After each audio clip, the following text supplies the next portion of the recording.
चंद्रशेखर, स्वागत है आपका। सबसे पहले तो आपसे यही पूछूंगा कि कल आपने ऐलान किया था अखिलेश अब 100 सीटें भी दे तो भी आप उनके साथ नहीं जाएंगे। क्या उस फैसले पर कायम है, अखिलेश के साथ नहीं जाने के फैसले पर? देखिए, लड़ाई स्वाभिमान सम्मान की। मैंने तो बिना किसी सीट के भी, जब उन्होंने मेरे चरित्र के ऊपर एक शंका जाहिर की थी कि कोई साजिश, कोई शिकार या कोई षड्यंत्र या कोई फोन कॉल जो है वो आया था जिसकी वजह से चीजें खराब हुई, तो मैंने ये कह दिया था कि अगर वो फिर ये बात है तो वो ये साबित करना चाहते हैं, इस तरह की बात कर रहे हैं कि भाई कहीं किसी दल के कहीं से चंद्रशेखर तो नहीं चल रहे हैं, तो मैंने कहा था कि वो बड़े भाई हैं, वो सहसम्मान बुलाएंगे तो चला जाऊंगा और बिना किसी सीट के चला जाऊंगा। ये त्याग और समर्पण मेरा बहुजन समाज के प्रति है, क्योंकि मैंने पिछले 5 साल में दलितों, पिछड़ों का, मुसलमानों का, आदिवासियों का, जो अन्य धार्मिक अल्पसंख्यक, उनका दर्द देखा है। तो मेरी अखिलेश जी से कोई लड़ाई नहीं है, तो मैंने उनसे कहा था चला जाऊंगा। तो जब वो नहीं हुआ तो फिर मैंने कल तय किया कि भाई हम अपने दम पे लड़ेंगे। अब मेरे सामने एक चुनौती है कि मेरा 2.5 महीने का समय खराब हुआ, लेकिन मैं समझता हूं कि मैं पहले भी जो है ना अपने दम से आगे बढ़ा था भीम आर्मी के, और अब फिर तो अपने दम से आगे बढ़ूंगा। मैंने कहा कितनी सीटों पर चुनाव लड़ेंगे?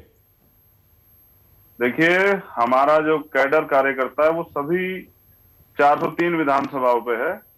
तो हमने प्रयास किया है कि, क्योंकि बीच में गठबंधन की वजह से थोड़ी सी कमी आई थी, लेकिन हमने दोबारा नई शुरुआत की है, तो सभी सीटों में चुनाव लड़ने का प्रयास करेंगे। जहां कमजोरी रह जाएगी या कहीं कुछ ऐसी स्थिति रहेगी तो वहां अपने कार्यकर्ता को लड़ाएंगे, जहां मजबूत प्रत्याशी है वहां मजबूत प्रत्याशी को लड़ाएंगे। तो दोबारा से जो है ना लड़ाई की संघर्ष की शुरुआत की है, क्योंकि 5 साल भी लड़े हैं और आगे भी लड़ेंगे, और लड़ना ही हमसे आता है। हमसे झूठ की, फरेब की या धोखे की राजनीति नहीं आती। हम तो अपना काम करना जानते हैं और आगे भी करेंगे। मैं समझता हूं कि कभी भी किसी नौजवान ने अगर अपनी हक की लड़ाई की आवाज उठाई होगी तो किसी ने उसका रास्ता आसान नहीं किया होगा। तमाम मुश्किलें आएंगी, परेशानियां आएंगी, तमाम जो है समस्याएं तो आप रहेंगी। अकेले लड़ने पर क्यों, जब हौसला मजबूत अकेले होता है लड़ना तो क्यों आदमी चाहते अपनी हैं? मंजिल पा आप लेता है। चाहें तो आप बाकी दलों के साथ भी जा सकते हैं। बीजेपी है, कांग्रेस है, बीएसपी है, और भी तो हैं।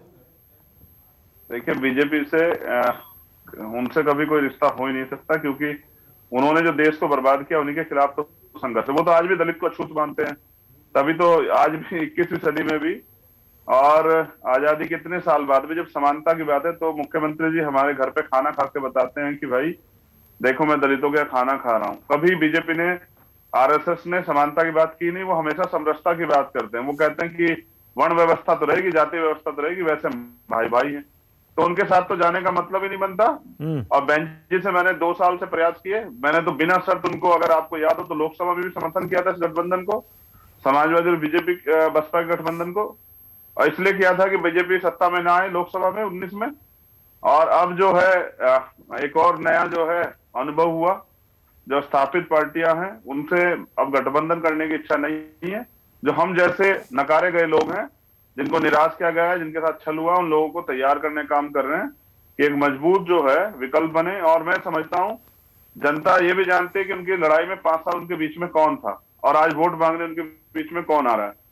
तो समय लगेगा, लेकिन अगले 5-6 दिन में हम लोग अपने आंदोलन को मजबूती से दोबारा खड़ा कर देंगे, क्योंकि हमारे पास समर्पित कार्यकर्ता और हमने पहले भी अपने आप को साबित किया है। ठीक है।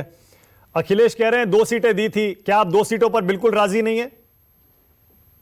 जी, आपकी आवाज डिस्टर्ब हुई थी, क्या कह रहे हैं? अखिलेश यादव कह रहे हैं कि हमने उनको 2 सीटें दी थी, बात हो गई थी, तो आप 2 सीटों पर बिल्कुल राजी नहीं है क्या? देखिए, मैं समझता हूं अगर अपने परिवार के व्यक्ति को भी उचित प्रतिनिधित्व और सम्मान नहीं देंगे तो वो भी चला जाएगा।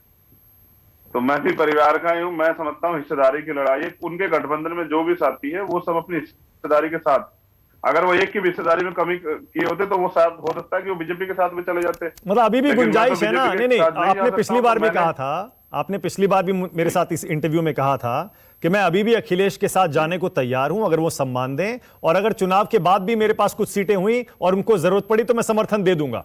तो अभी सुनील साजन बैठे हुए हैं, अखिलेश यादव के बहुत करीबी हैं, आप चाहें तो बात कर लें, बता दें कोई नया ऑफर है या कुछ बात है तो कह दें, आप पहुंच जाएगी आपकी बात। देखिए, मैं सुनील भाई को भी धन्यवाद करूंगा। मैं किसी से कोई सवाल नहीं करता हूं। अगर समाजवादी पार्टी के राष्ट्रीय अध्यक्ष बैठे होते तो मैं उनसे भी वही बात करता जो मैं उस दिन करके आया था। मैंने अपने जीवन में कुछ सिद्धांत और नियम बनाए, मैं उन पर खड़ा रहता हूं। और अच्छी बात है, समाजवादी के लिए मंगल कामनाएं, लेकिन आजाद समाज पार्टी का केतली निशान है, वो अपने दम पे चुनाव लड़ेगी।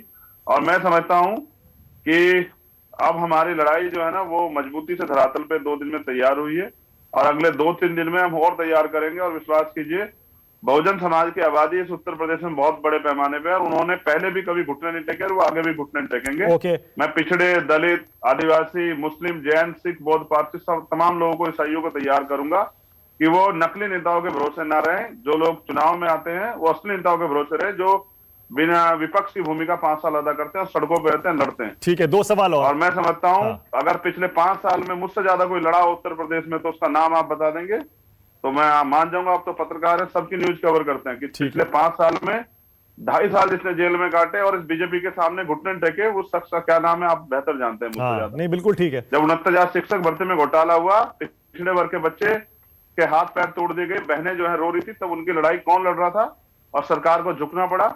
तो ये लड़ाई जो ओके चंद्रशेखर, एक सवाल और बहनों के भरोसे, अपनी माओ के आशीर्वाद के भरोसे, बुजुर्गों के भरोसे, ठीक है, और अपनी सम्मान की सुरक्षा के लिए हम लोग लड़ेंगे। ठीक है, हार जीत से नहीं डरे। मतलब अब तो सम्मान की, आत्मसम्मान की लड़ाई है, इसको तो लड़ा जाएगा। ठीक है, लेकिन आपने जो हाल में जब आपका समझौता नहीं हुआ तो आपने अखिलेश पर कई आरोप भी लगाए हैं, अखिलेश यादव पर। आपने कहा धोखा हुआ, उन्होंने धोखा किया, उनको दलित का वोट नहीं चाहिए। आपने गुस्सा भी हो सकता है आपका, क्या आप अपने उन शब्दों पर कायम हैं? क्या आपको लगता है कि दलित वोट बिल्कुल अखिलेश के साथ नहीं जाएगा क्या? देखिए, मैं समझता हूं कि दलित जो है पिछले लंबे समय से सभी पे भरोसा करता रहा, केंद्र में भी, स्टेट में भी, और उसके हिस्से में क्या आया। मैं कटाक्ष नहीं कर रहा हूं, लेकिन आप ये देखिएगा, समाजवादी की अब तक की जितनी भी नीतियां हैं जो उन्होंने आम जनहित के रखे, क्या उसमें एक दलितों के विकास के मुद्दा, दलितों की सुरक्षा का मुद्दा, दलितों के जो सामाजिक, आर्थिक, राजनीतिक बदलाव का मुद्दा, मैं समझता हूं कॉमन मिनिमम प्रोग्राम तो सबके लिए होंगे, लेकिन विशेषकर दलितों के लिए कुछ नहीं होगा। और अगर इसीलिए समाज की का ये एक डर था, क्योंकि 12 से 17 की सरकार में कुछ गलतियां हुई थी, और समाज का डर था कि अगर हमारा नेतृत्व वहां नहीं होगा तो हो सकता है कि हम 5 साल फिर ठगे जाएं। लेकिन मैं समझता हूं जो मेहनत करेगा समाज उसके साथ रहेगा। ठीक है चंद्रशेखर, एक आखिरी सवाल। मेरा समय किल हुआ है, हाँ। और मुझे उनसे कोई शिकायत नहीं। मुझे लगता है ये राजनीति होती है, मैं इसके राजनीति से अनजान था। मैं तो लड़ना जानता हूं, मैं कल भी लड़ा था, आज भी लड़ूंगा, और आने वाले कल में भी लड़ूंगा। और मैं ये समझता हूं एक आखिरी सवाल, मैं नहीं लड़ा। तो एक आखिरी सवाल आपसे, आप कह रहे हैं बीजेपी को कोई, बीजेपी इस बार हारेगी, जो गांव से आता हो वो लड़ने की हिम्मत नहीं जुटा पाएगा। वो सोचेगा कि हमेशा परिवार वाले लोग ही, पैसे वाले लोग ही, मजबूत लोग। ठीक है चंद्रशेखर, ओके चंद्रशेखर, एक आखिरी सवाल है मेरा, वोट का अधिकार, आखिरी सवाल, वोट का अधिकार जो है ना, चंद्रशेखर सुन पा रहे हैं, व्यक्ति को भी दिया। जी बताइए ना। आखिरी सवाल, बीजेपी ने आज अपना एनडीए का गठबंधन दिखा दिया, संजय निषाद, अनुप्रिया पटेल, और वो ये कह रहे हैं जो लोग हमें एंटी पिछड़ा, एंटी ओबीसी, एंटी दलित बताते हैं, उन्हें हमारा ये गठबंधन देख लेना चाहिए। हम सामाजिक न्याय में विश्वास रखते हैं और इसीलिए देखिए छोटे दल भी हमारे साथ आ रहे हैं। क्या कहेंगे?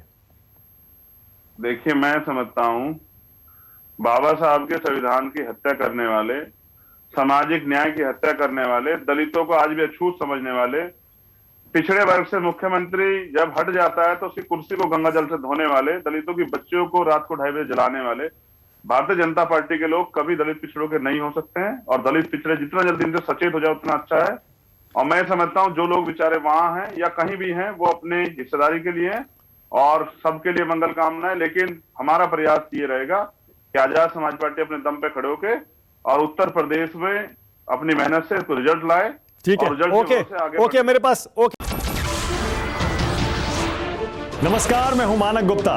अगर आपको हमारा ये वीडियो पसंद आया हो तो इसे लाइक और शेयर जरूर करें, और हां, हमें सब्सक्राइब और फॉलो करना ना भूलें ताकि आप देश और दुनिया की कोई खबर मिस ना करें। तो जुड़े रहिए हमारे साथ और देखते रहिए News 24।